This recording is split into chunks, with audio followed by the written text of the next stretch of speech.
Oh my God. What the hell's going on?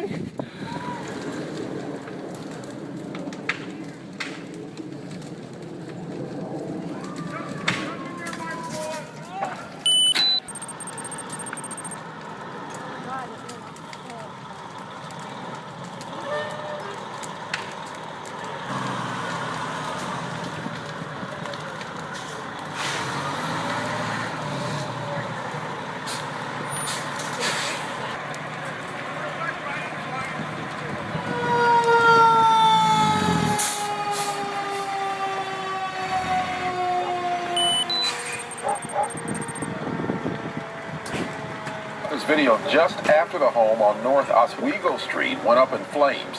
He got there minutes before fire crews did. Now you can see just how intense this fire was, completely taking over the front of the building, sending up huge clouds of black smoke. Everyone got out safely, including the family's 2 cats and a dog.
Stay back. We're going to have a lineup, okay?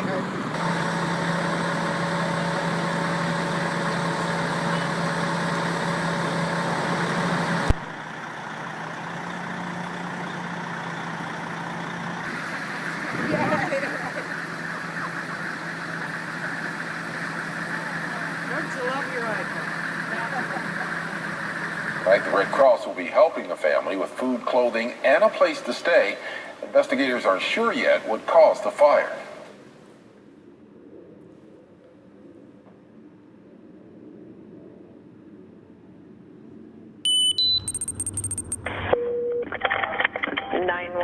What's your emergency? Yes, we have a fire.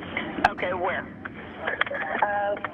Address 7600 Northeast Queensworth Street. And what's on fire? And we have a scrapyard. Okay, so a fire in the scrapyard? Yes. Okay. Okay, we're actually getting some other calls. Hold on, let me make sure it's the same.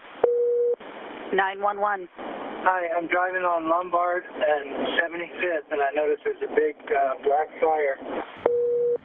911. Hi, I live on 75th Street, and there's a fire. 911. What's your emergency? There is a car metal place next to us, and it is on fire. The building is on fire? I don't know where it is either. 911. There is a huge fire going on. 911. I see a truck fire or something out. It looks like maybe on maybe Killingsworth. Well, there's big black billowing smoke going up. 911. Hi, there's a fire on 75th Avenue, south of Killingsworth, towards the pit.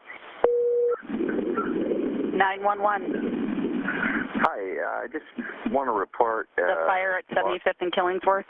Yeah, I just wanted to make sure that somebody was aware. Yep, they're on the way. Non-emergency dispatch, can I help you? Far away. Hi, I'm over on North Sandy and 68. And there's a big cloud of black smoke coming from... Yeah, it's a large fire at 75th and Killingsworth. It's a 4-alarm fire. Okay, are you working at the scrapyard? I am office manager. 7600 Northeast. Where's the best access then, since you're an employee there? Right down the center side street. Calling in best access down. Oh, good. Big black smoke going on. Okay. It's probably tired. Okay, best access is down your center side street? Yeah, center side street. Okay. Between 7610 and 7620. Okay. What is your name? My name is Amber. And it's not extending to any buildings, correct, Amber? We have one. Well, yeah, there's some buildings on some apartment complexes next door. Okay. Alrighty, they're on the way there. They're driving there fast. Okay.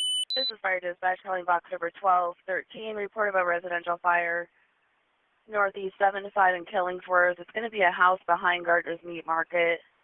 They're seeing black smoke from a home.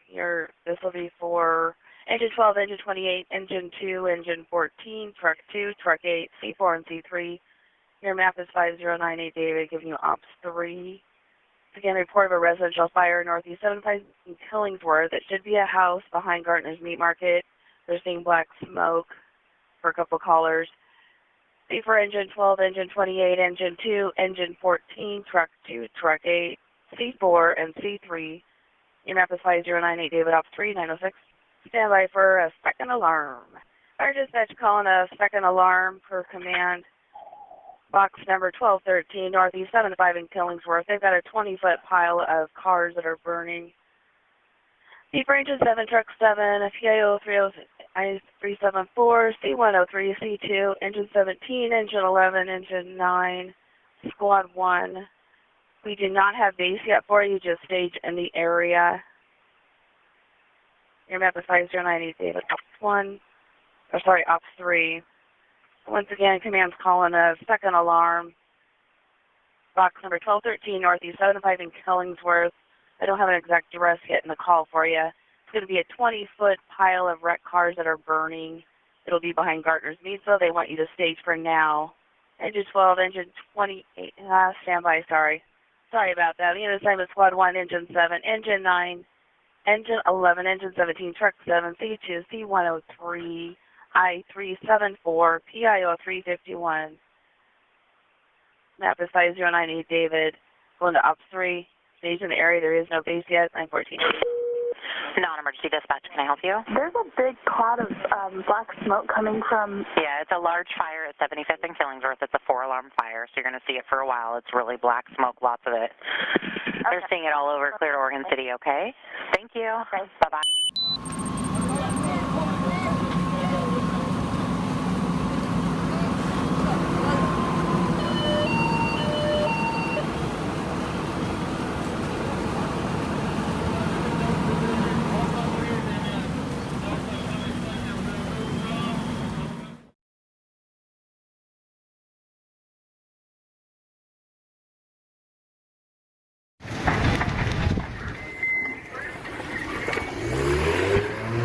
Fire on Konkoma Avenue in Lake Ronkonkoma.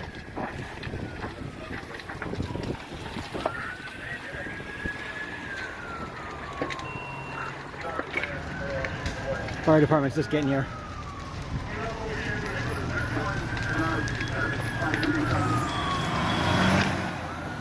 Getting the lines out right now. Get the situation under control.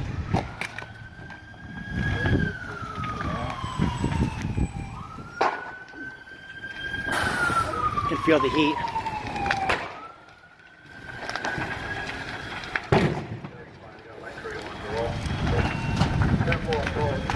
It's a mechanic shop. Looks like an Amco.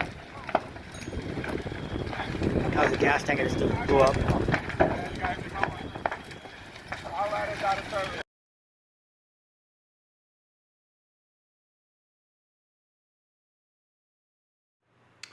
Sorry about that. Had an issue with the stream there. That last video is not one of ours.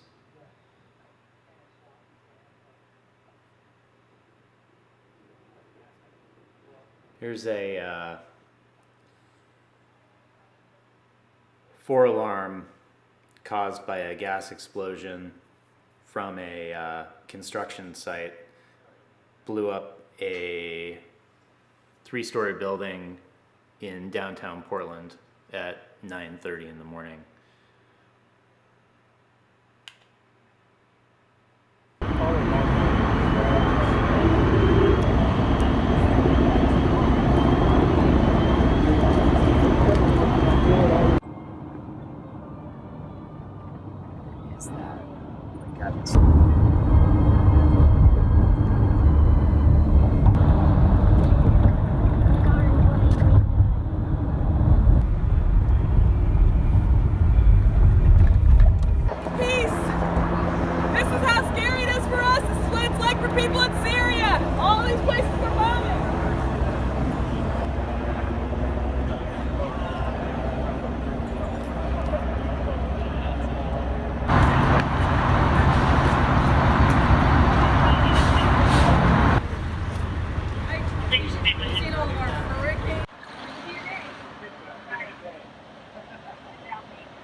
Tony, thank you very much. There may be a delay, so I apologize for that. I'm here with a gentleman named Andrew, who was very close to the blast when it occurred. Andrew, tell us what you heard and you felt. How it happened was I was walking right past where that bus is. I don't know if the bus pulled right up behind me at the same time, but I crossed the street on the corner, and it was just a concussion, like a wave. It just took me right off my feet. I heard the blast, but I'm hard hearing, but it was a blast. And I got up off my back. There was still bricks and things flying from the air, still coming down. And normally I walk on the other side of the street, so as luck would have it, I was on this side. And I got up and I went up the corner and started to walk away, because at first I thought I was shot. Because I've been shot before, you know, so that's what I thought happened at first. I thought I was shot. So I got up and walked in the street, and then there was the smoke and everything else, and I'm like, no.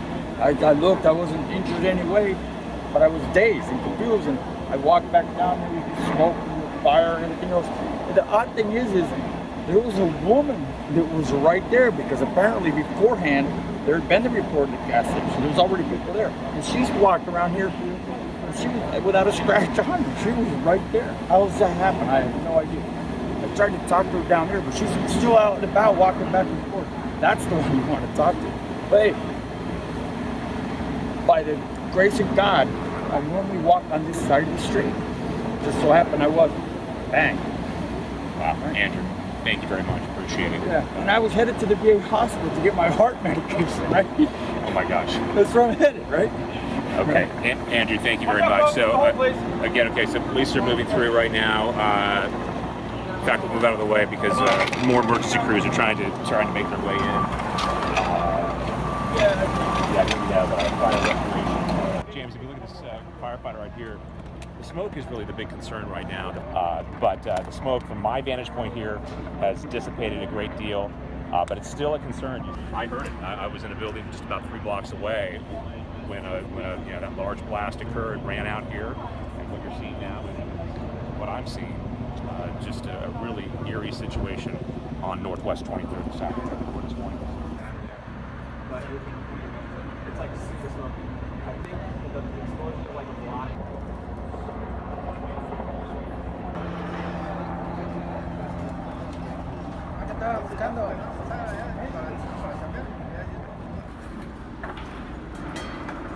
Guess I should have prep too, huh?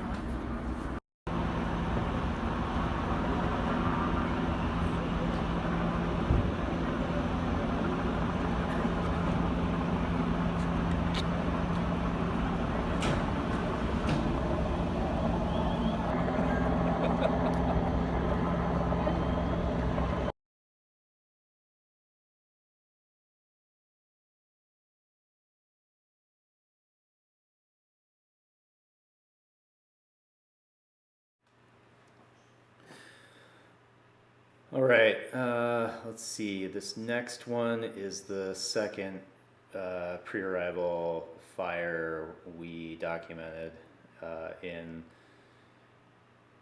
the St. John's neighborhood in Portland, Oregon. Here you go.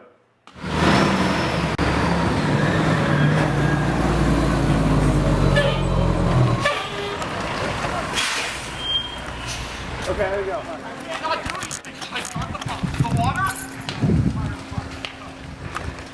It's in the house!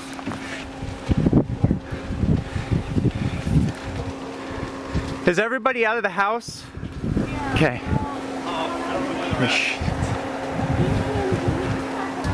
Hey, Laura, get your purse. Laura, get your purse.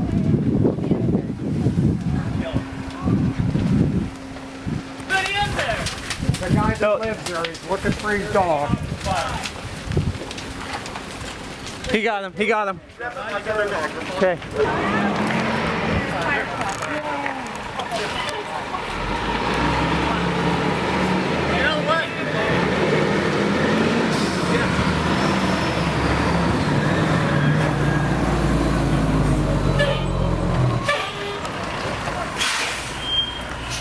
Okay, there you go. Hi.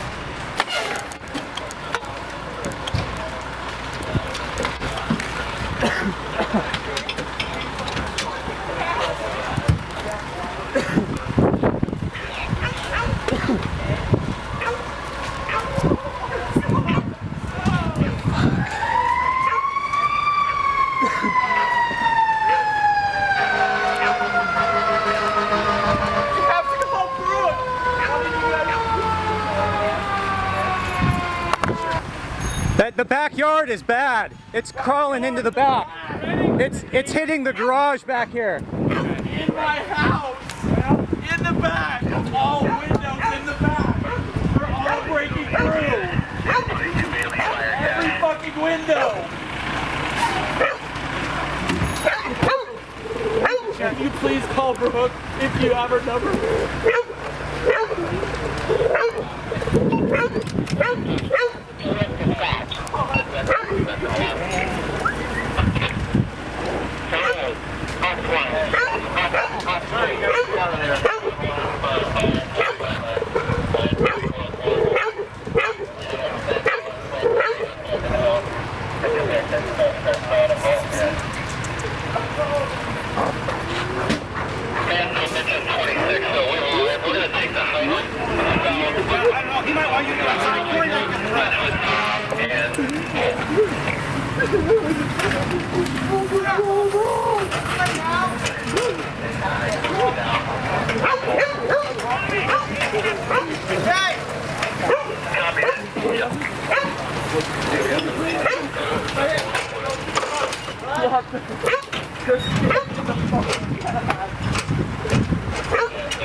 Hold up, there's no extension running on this side. Is this exposure house? That's what I'm trying to find out. The only thing I can see is on the side of that shop, but it's out. What do you got there?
Extension of the fire.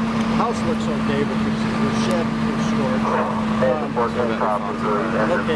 so you're at 916. Anybody injured?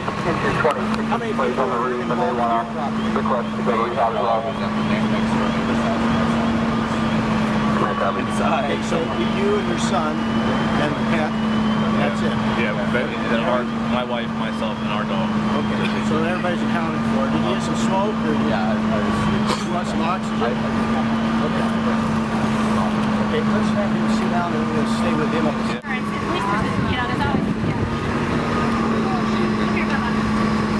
Command engine 6. That makes me feel so funny. Hey, Dave.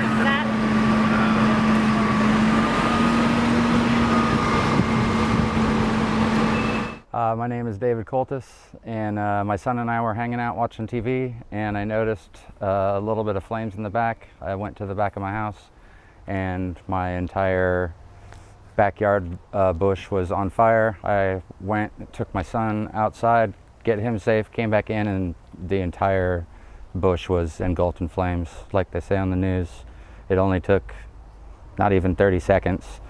So I went and I got my dog out safely and then went back inside to try to see if I could salvage anything, but the glass started breaking on the back of the house and it just was too intense, so I left the house.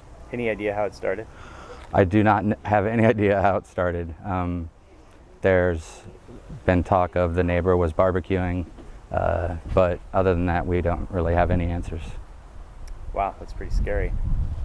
Yes, definitely, it was pretty intense. How was the response? It was really fast. Portland firefighters did an amazing job. It was a little rough to watch as they pretty much tore through the house, but they were really awesome about salvaging things as they went along and making sure that they got out as much as they could. And they did get out quite a bit, so I definitely thank them for that. Could would you mind showing me the backyard and what that looks like? That's fine, definitely.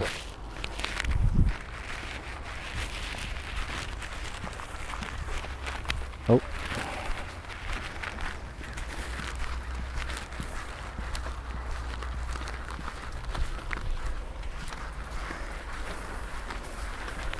This is unfortunately where the blame can kind of get pointed at me. Fortunately, it wasn't this. That's, you know, there's fire hazards everywhere, and I never really thought about the impact, I guess. But it started right over here in the corner. It was similar to this over here. There was a cooler on top, and I saw the cooler was on fire and just part of this bush. And when I went back, got my son out and came back, it was over to here, like up to the top. So I tried to pull a few things out of the corner here. The glass broke, just not onto me, but just down, and that was enough for me to decide that I didn't need to grab anything else. As the firefighters are taking care of the fire, they obviously noticed that the Star Wars figures are a little bit of my obsession, and they gratefully were taking cases out as they were fighting the fire, so that was pretty rad. Wow, amazing. May the force be with them. Life's janitors. Let me see your tat. You got those two? Don't do it. Nice. You don't want me to whip the back out? No, not that hairy thing. Right on, man. Thanks, man.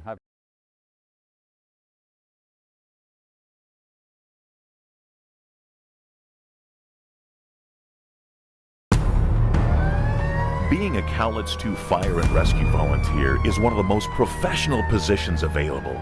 Driven by a fast-paced environment, we strive to be the ultimate symbol of public safety. But your dedication is about so much more than providing emergency service. It's about the commitment to serve, to help someone you don't know at the most desperate time in their life. Where do you belong? Won't you join us?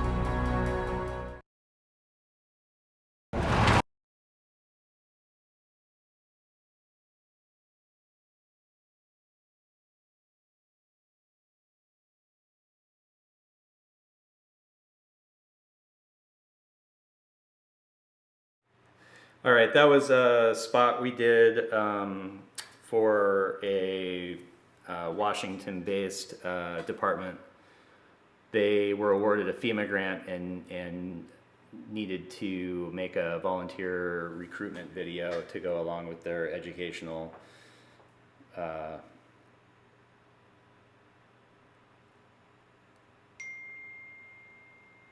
facility. Hold on, I'm sorry, I'm getting text messages and whatnot. Okay, we are gonna go to this basement fire. We recorded in between the first pre-arrival fire video that we documented and the second one. And this was 2 houses up from ours.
So that shot is symbolic because we saved engine 22 for budget cuts. So I was in the house across the street and heard the homeowners yelling for help, and so I ran out the door. About what time was it?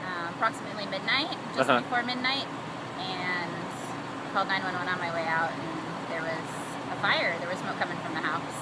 They got all the people out. There's still 5 dogs that are unaccounted for that are probably still in there. Yeah, it's really sad. The homeowner said that that it could have been caused by a candle left on in the basement, and that one of the dogs probably knocked it over.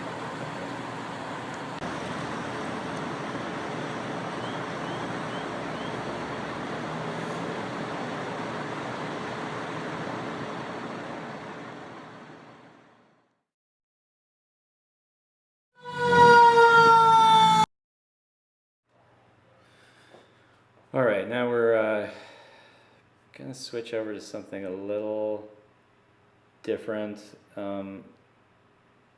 Shot this last month at on the estate of some firefighters that we work with. This was their annual tree burning party.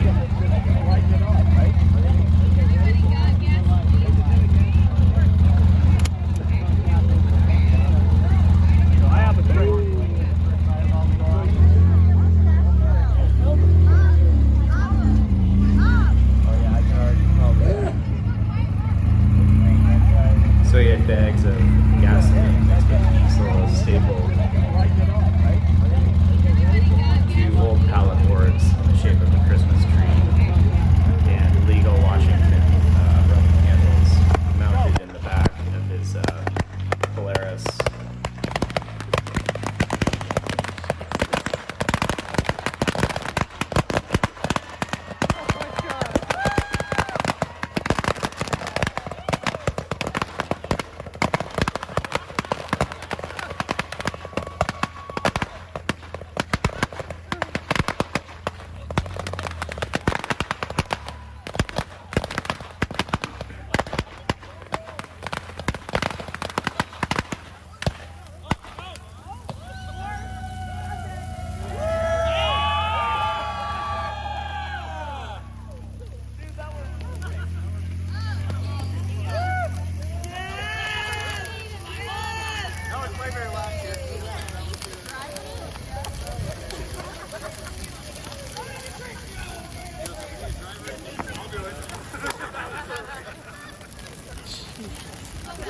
Pretty decent bonfire.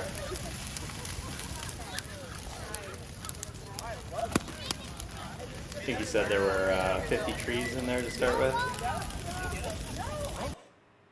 Anyhow, all right, back to we'll do a live burn training. This was the first one that we filmed. I think we've recorded at least 4. This is a longer piece. We shot it in 2014, and it's still just as relevant today, although I have a newer one that we shot. Actually, I'll start with the trailer for the newer one that we shot. Here we go. Yeah.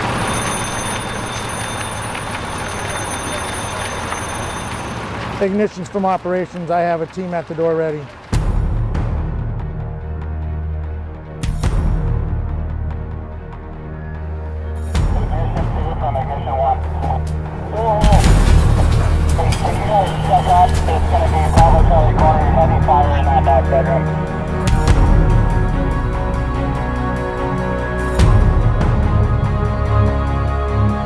guys can hit it from here with that line if you got somebody.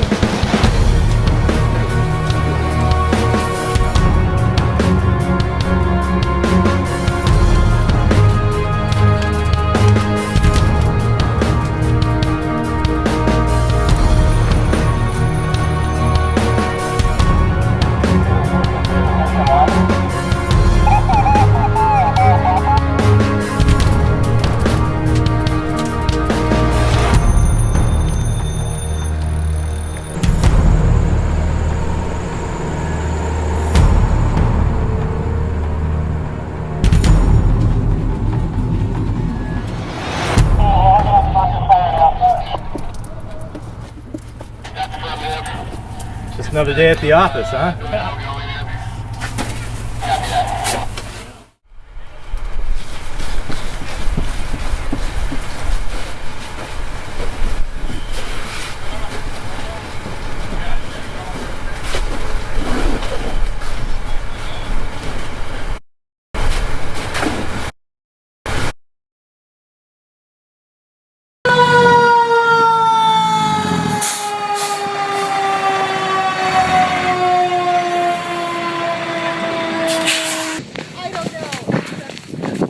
Oh my God.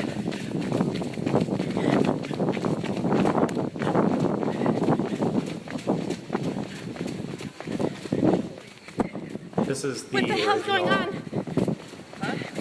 What's going on? upload of the first What, people pre-arrival next door or anything? we shot in 2013.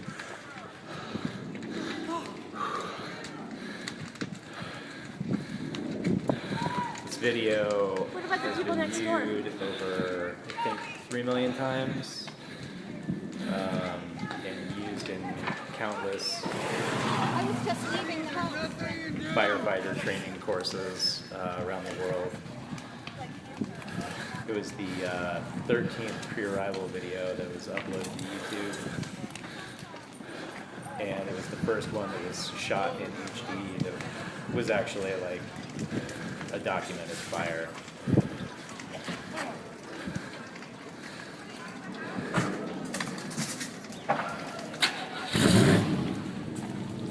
Since we uploaded this video, pre-arrival fires on YouTube videos there's probably close to 100,000.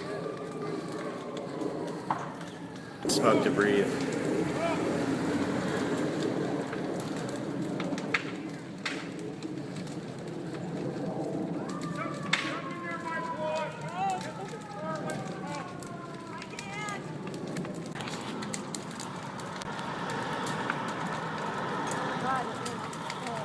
This is also the first fire I had ever experienced. I'm usually used to documenting interviews and just following people around and doing cool stuff, but this was way outside of my wheelhouse.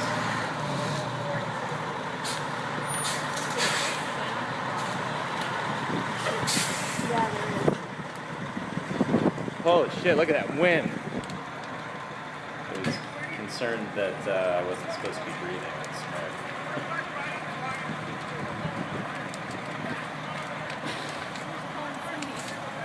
But everybody's out. I was the one that called the Oh, okay.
So this is the initial attack on the fire.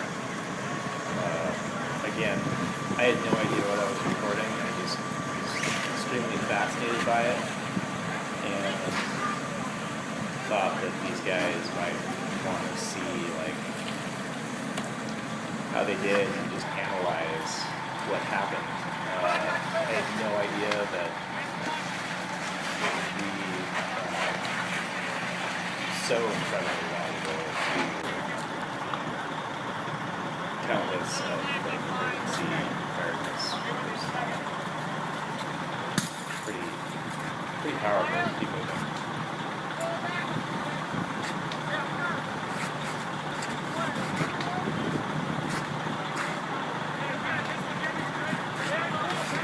one of the things I love about filmmaking is it gives you the opportunity to put something together that can change the world in a positive way. That being said, you know, if you do value this, please subscribe to our channel.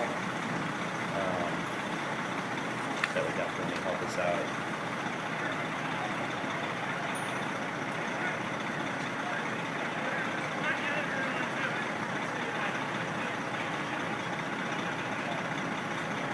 If you find this material useful for your classroom, please feel free to stream it. You know, if you think that would be valuable. If you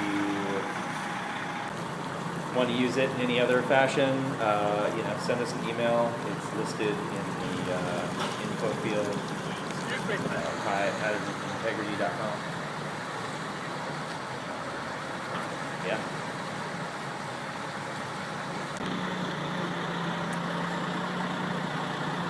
For some reason, YouTube has disabled comments on our YouTube channel, but if you're catching the live stream right now, please feel free to leave a comment and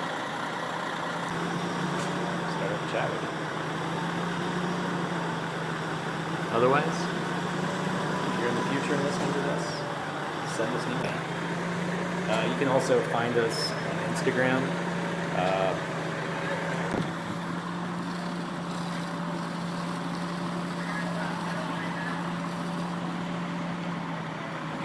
_integrity, and we're also on Facebook,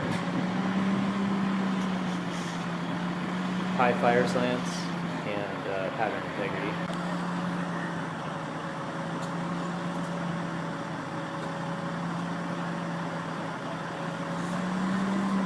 It's funny, people were upset about the G37 burning on the right there. But what about the classic Volkswagen?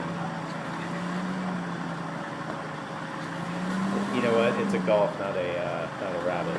That's why they didn't care.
This one, I'm going to switch over to the first live burn training we documented in Cowlitz County with Cowlitz 2 Fire and Rescue. They invited us out to shoot this. Actually, you know what? Let me take that back. I have a fire attack preview video that's only 1 minute long that I want to play for you. After this, I'll do the live burn training, which is like a 20-minute piece. So here you go.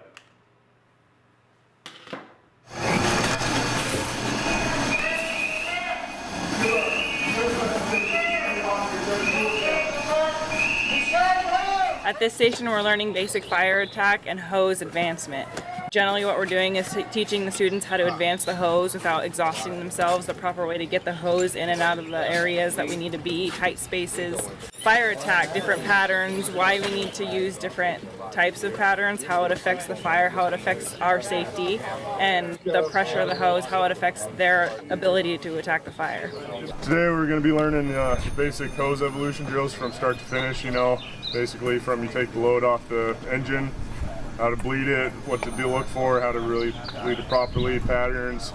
We're going to go inside, we're going to go from shagging hose to you know, moving with the hose efficiently without killing yourself. And then when we get to the fire, we're going to be learning to pencil, you know, watch, kind of see how that affects the fire and the gases and everything.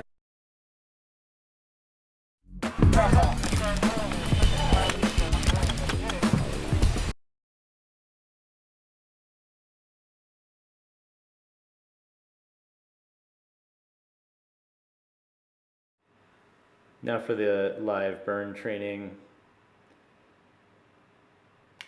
Here we go. We have fire on the Bravo dormer, probably inside that attic space there. Can we just visually verify?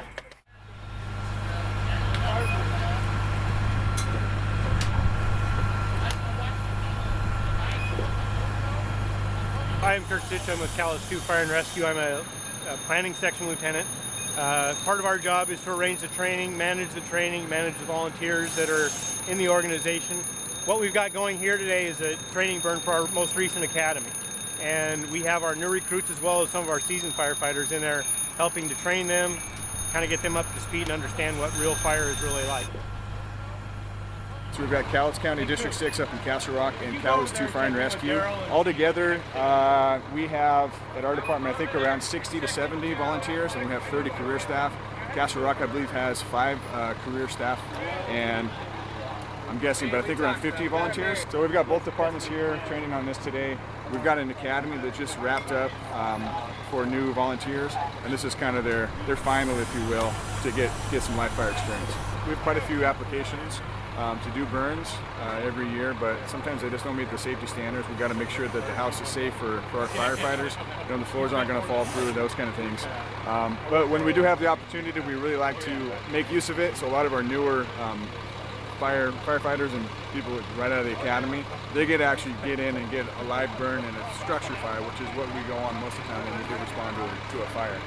So what we'll have today, we'll have some ignition teams, usually 2 or 3 firefighters that are experienced, and they'll be inside. We've got 4 burn rooms and a basement today. So they'll light up one of the rooms, they'll bring in the recruits with another seasoned firefighter, they'll put out the fire, and then they'll start it up again. They'll come in, they'll actually see the fire grow and look at the fire behavior and learn from actual live fire in Class A combustible. So we're using hay and pallets, that kind of thing. And then put it out, and then we'll come back out, and then we'll burn it as many times as we can, and then once it gets unsafe, then we'll let it go, and then that's when a lot of people start taking pictures, and it gets pretty fun. But yeah, it's a great learning opportunity, and so that's kind of what we're doing today. So for this morning's chain of command, our incident commander is James Graham. I'm his deputy incident commander this morning, which I'm managing the on-scene operations. And we have ignition specialists who are inside. They're some of our key officers, Travis McQuain, Daryl Herrera, Joe Tone, Greg Heelam. They have experience in their various areas, specifically with igniting houses. And then that basically fills out our hierarchy this morning of what we're doing. Each team has a captain and a lieutenant with them with experience that they're taking in at least 2 to 3 rookies and keeping them inside the fire and helping to teach them what's going on. My name's Taryn Miller. I went to the high school class, took 2 years at the academy, and I graduated and became a volunteer at Station 25.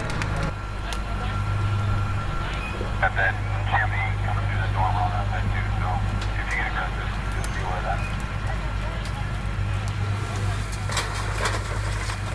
So Andy, can you keep an eye on the dormer?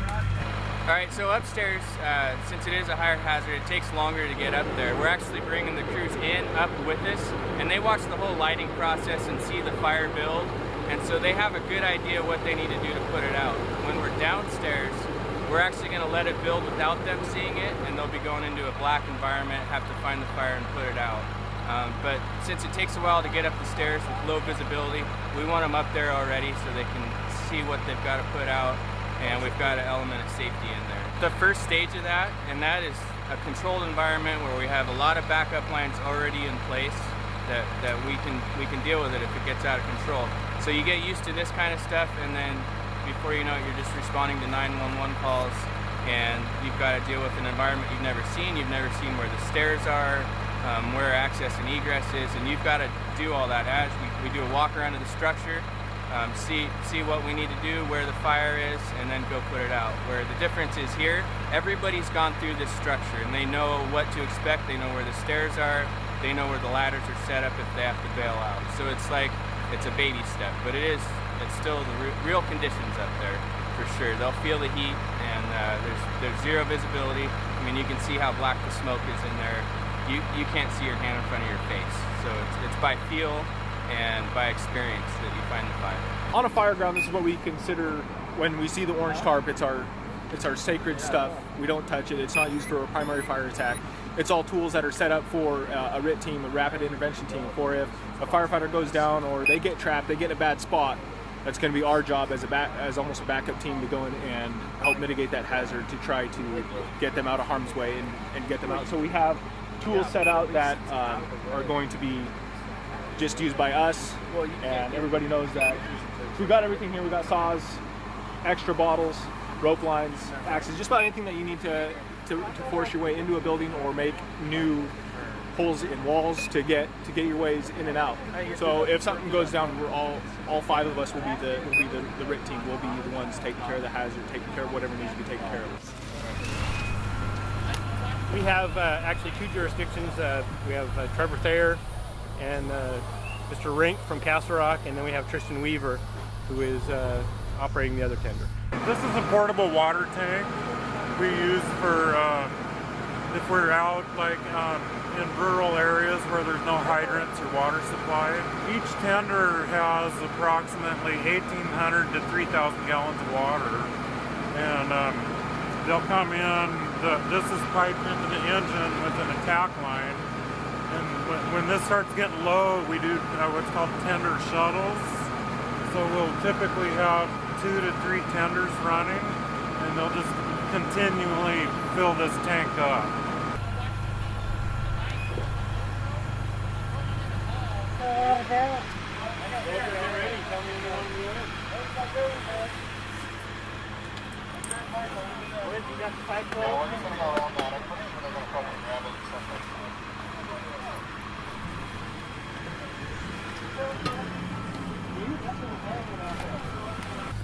Do you have traffic, Joe?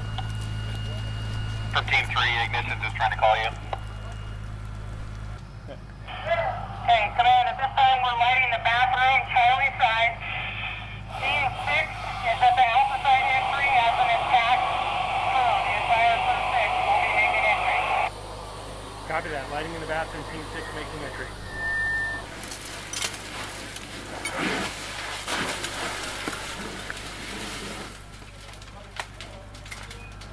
You can see the the buildup of soot that happens on everything. So you lose visibility, and you start working off of other senses, how you feel and your temperature, your body temperature change, and you don't feel it until it's had time to heat through all of your layers. Our bunker gear is the outer layer is designed for abrasion resistance and direct flame impingement, and then there's a moisture barrier that doesn't allow water to get through. We try to avoid water on the inside because once that superheated air gets inside, it converts to steam, and then you end up with a steam burn. Just as if you were to boil water over the stove and put your face right over that same exact thing, but it's trapped inside your suit now, and you have no way to get rid of it. And then there's a thermal liner, which is designed to separate and keep it's really cushiony, like you'd imagine like a pillow, so there's a lot of air space between fibers to act as that insulation between your skin and the outside environment. How long would you say it takes for a fire to kind of just get out of control beyond something you can do? It's so dependent on the layout of the house and the furnishings that are inside. The more fuel load in there, and we look at, you may look at your kid's room as furnishings. We look at it as fuel load. So the more there is and how it's arranged, if there's more stuff that goes up higher on the walls, bookshelves and things like that versus low bookshelves, it gets out of control much quicker. And then the advancement in plastics and things like that dramatically change it. The fires from the 70s progressed much slower because things were made out of solid wood and cottons and things like that. And today we have, polymers and plastics that fiberboard. Yeah, and the glues that hold all that stuff together. So there is a lot of studies by NIST and UL that look at fire development over time, but every space is different. You can have a modern home with modern furnishings in in a bedroom that can go from a small fire in a trash can or something from like a cigarette to unsurvivable in less than 2 minutes. You can see we had to break a window out early on, and that was so we could let the fire get more air. And so if it was just to naturally occur on its own, it would have built up much slower. It didn't have enough furnishings, it didn't have enough air moving in the house. And we changed that, and we can do that, and that's part of what we're teaching them up there. Here's how we can change the environment and do what we can do to affect a slower progression fire to buy us more time, which is always the name of the game. That's our enemy in this, is time. It's really good to get the training and the opportunity to get in there and work with it when you're not in a life and death situation. You have somebody right next to you telling you, okay, hold the nozzle this way and it'll be easier, or do this and you'll be able to control this aspect better. This has been my first exposure to the fire department and the fire aspect, and I love it.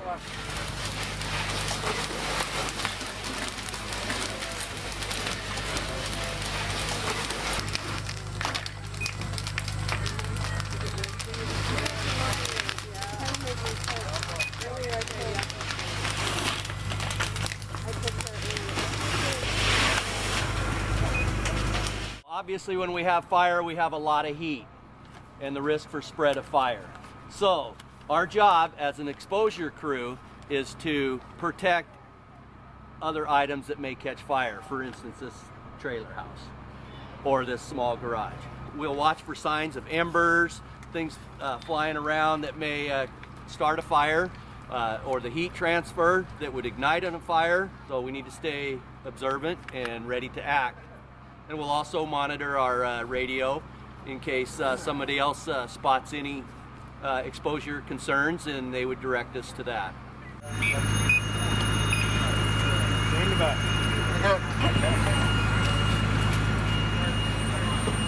When we go in with at least 2 people, sometimes 3, and when we report back to command, we have a low air alarm, and it has a reading on it and tells us how much air we have left. So whenever we report back to command, we got to report who has the lowest air. Whenever we get down to a certain point, the low air alarm begins to chime in and lets us know we got a little bit of time to get outside.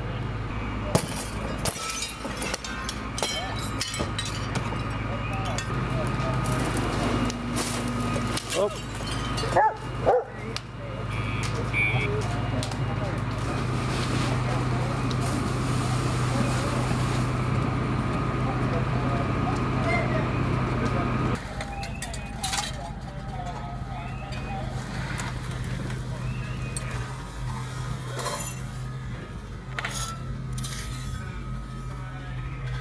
How many students got to get in?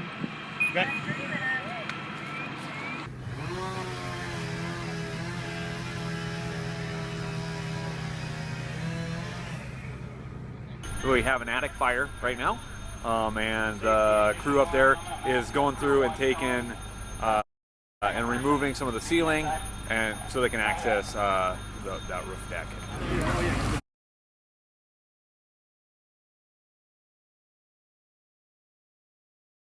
On those.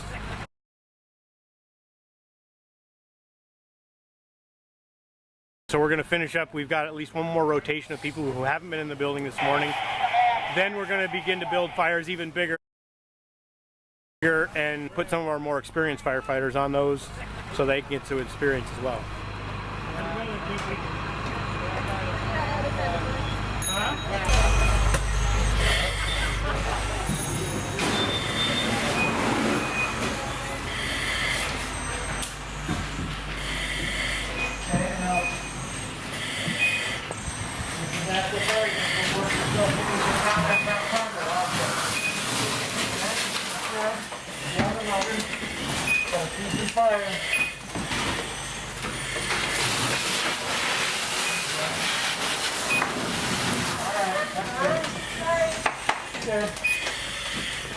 Okay, go back out.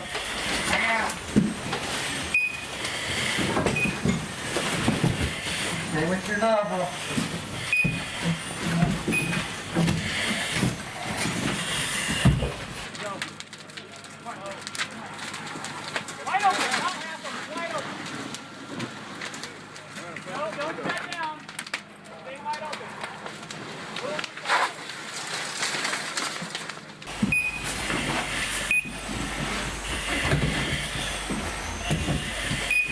go. Let's pull some hose out.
We'll pick some specific spots to weaken the house so that it falls away from certain things, and probably more setting the fire on this end of the house, which we call the Bravo Charlie corner, and pulling it away from the trees and those kinds of things, so the fire will be more active on this end and then the rest of the house will fall into it.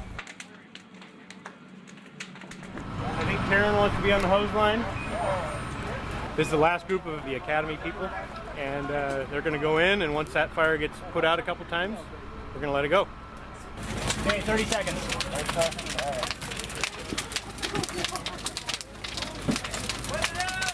Go. Wide open. Wide open. No, don't shut down. Stay wide open. Move with the open. That's good. Forever on camera. It is.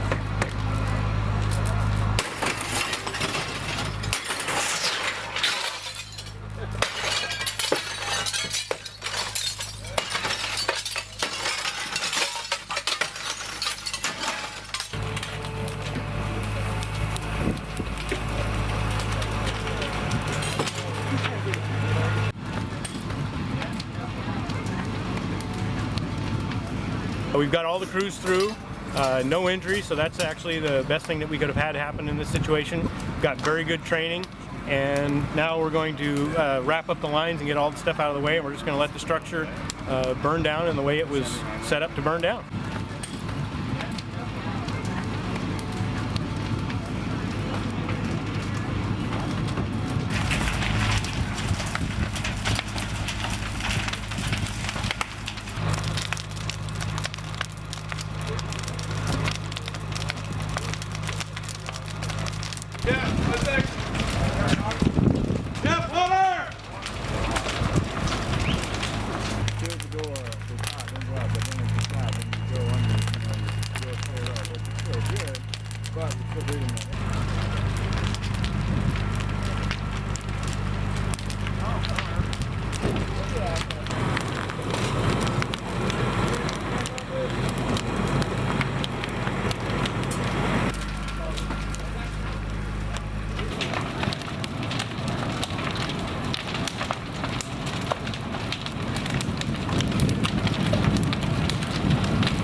What are we going to see? It's possibly a whirl. You'll see the fire. It'll start to look like a tornado. It'll be a spinning, vortex. Okay. When they have, no limits and unlimited amount of fuel for a moment, they don't usually last very long, but they make their own weather for a short amount of time, and it spins and creates its own wind.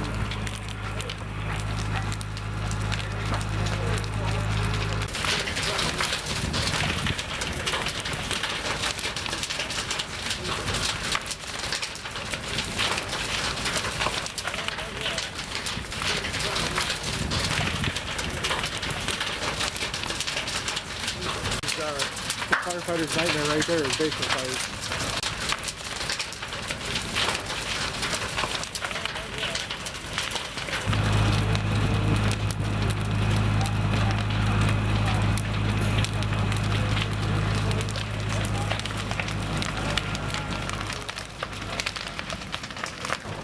All right, how'd that go today? Well, I think we got a lot of good training in. As you can see, it's burning to the ground now, so we're accomplishing another goal for the homeowner that's going to be demolished, and they're going to be able to build a beautiful new home on it. So everybody wins. It's a good day.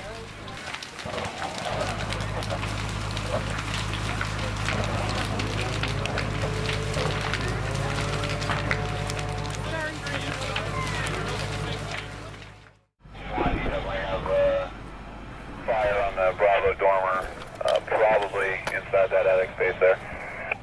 We just visually verified. All right, we got one last one that we're gonna do for this session of our compilation live stream.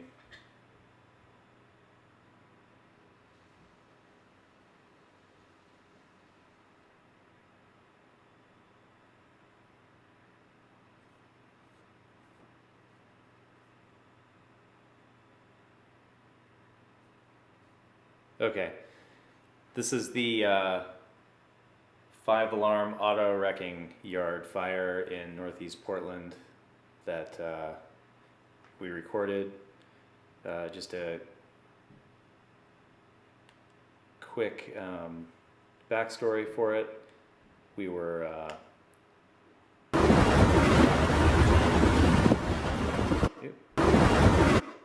driving to work. It's like just after 9 a.m. and we were coming over the Columbia River from the Washington side into Portland, and as you'll see, we saw a column of smoke rising about a mile from 2 miles from Portland Airport, PDX. As you can tell, it's fresh and large.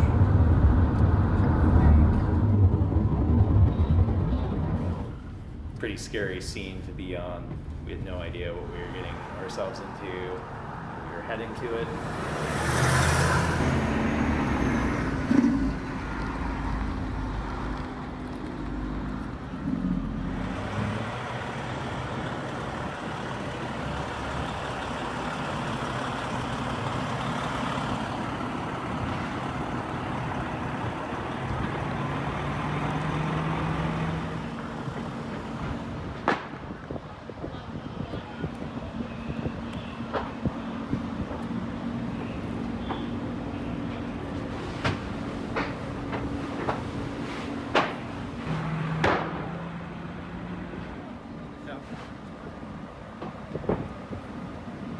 Just driving and saw that, that's what I saw. Yeah, that's...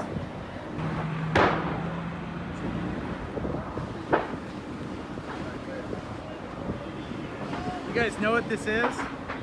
Scrapyard. Scrapyard? Yeah. You guys live around here or anything? I live right over there. Okay. When did it start? Maybe 20, 30 minutes ago. Okay. Did you guys hear anything, or? We just saw smoke. I was standing out back having a cigarette, and I saw smoke going over. Okay. So we ran out here.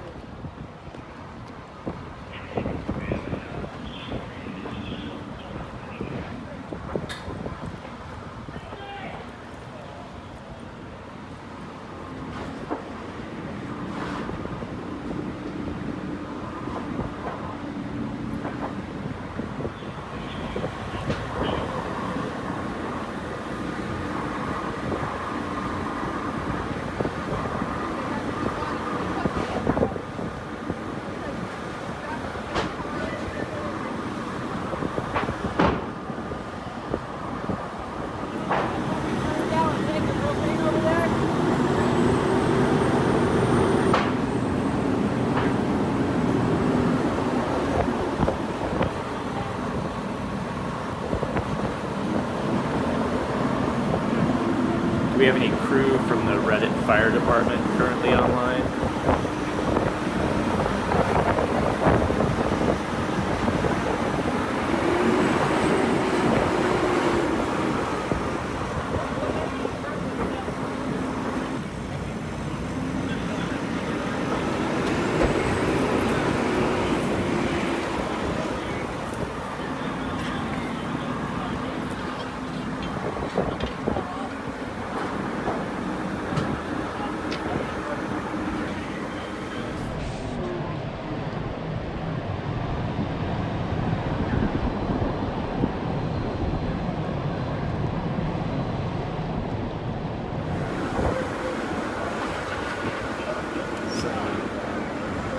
weather conditions going on for this fire.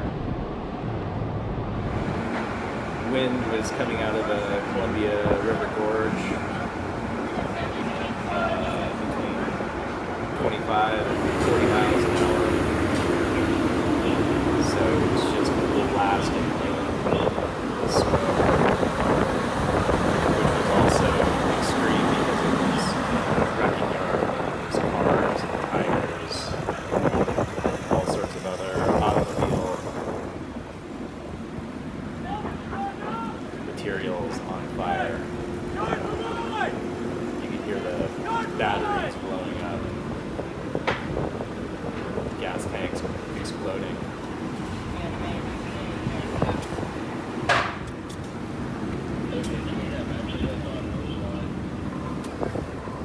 Pretty massive columns. This fire ended up, the EPA ended up shutting down the neighborhood for I think at least 2 days. It was 20 square blocks that they had evacuated, and then I think something like 8 blocks were evacuated for 5 days. It's pretty intense.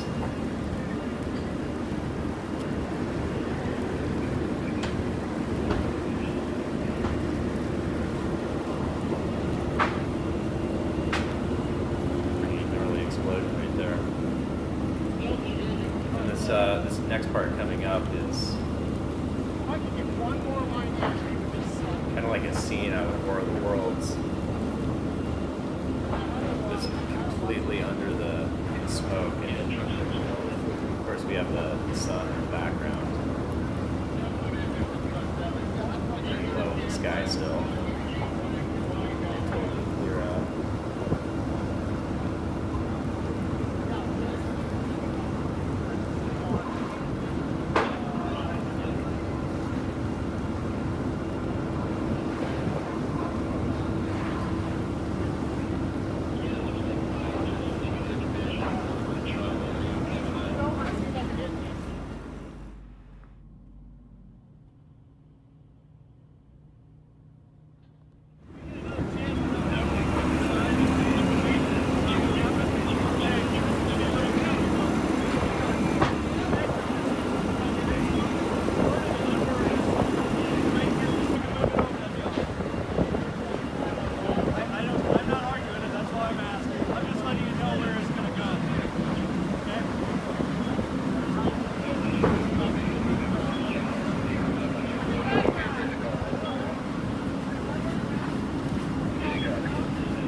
There's a forced entry going on,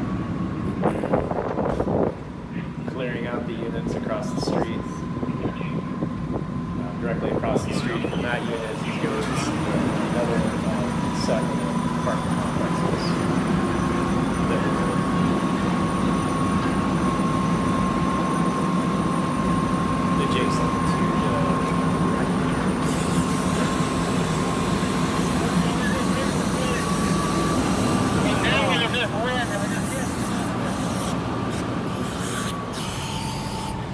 This is the War of the Worlds shots here.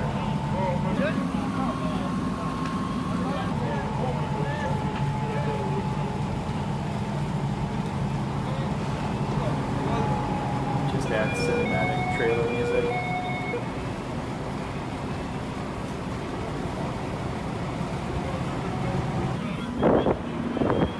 This poor woman, I felt so bad for her. That one of those units was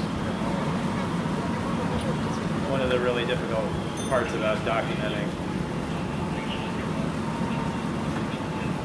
real life is the tragedy that is occurring currently.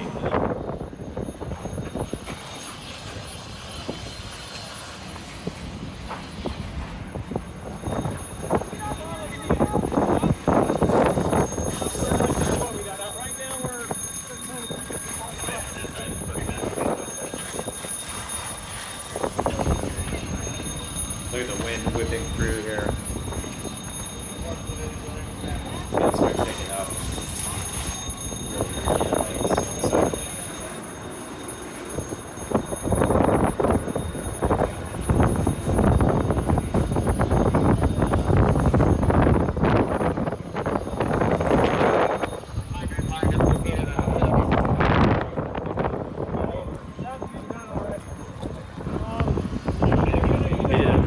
Job at not letting that fire Start spread. to go into this field. If we don't get something on that field, it's going to run.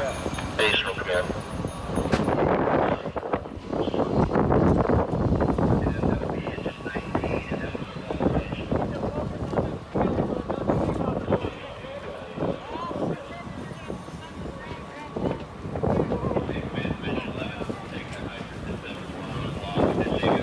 It's pure blackness. Broad daylight.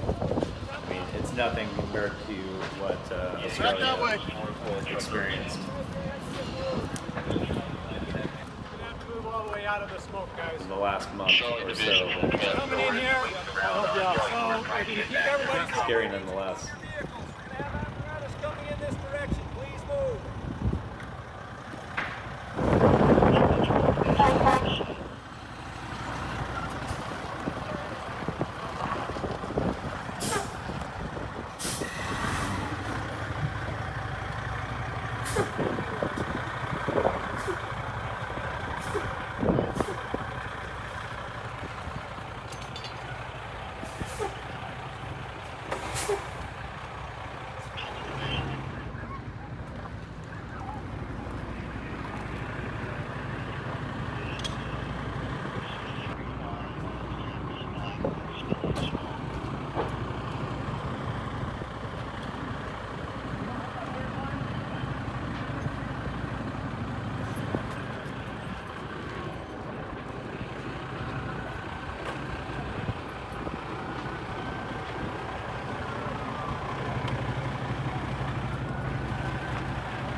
This poor woman, oh my god, it's so heartbreaking. It's so heartbreaking.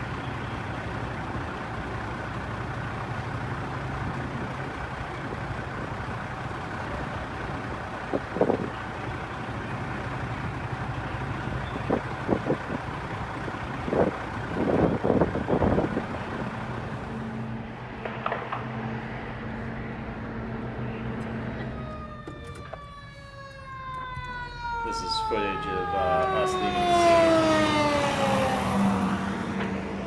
We were there for approximately 45 minutes. Drop Jake off.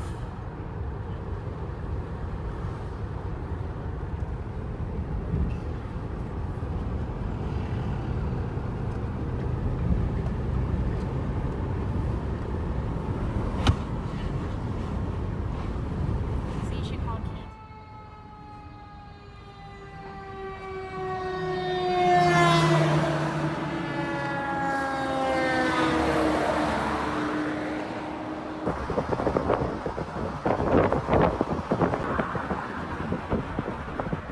This is the view from downtown Portland.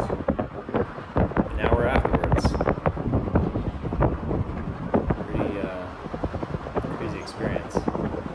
right, that's it for this edition of this compilation. Thanks for tuning in. Again, if you want to use any of these videos, if you want to stream any of them in your classes, put a playlist in the comment section. Yeah, if you want to reach out to us, email us at pi@patternintegrity.com, or you can find us on Facebook, Instagram, Twitter, or send us a direct message here. Take care.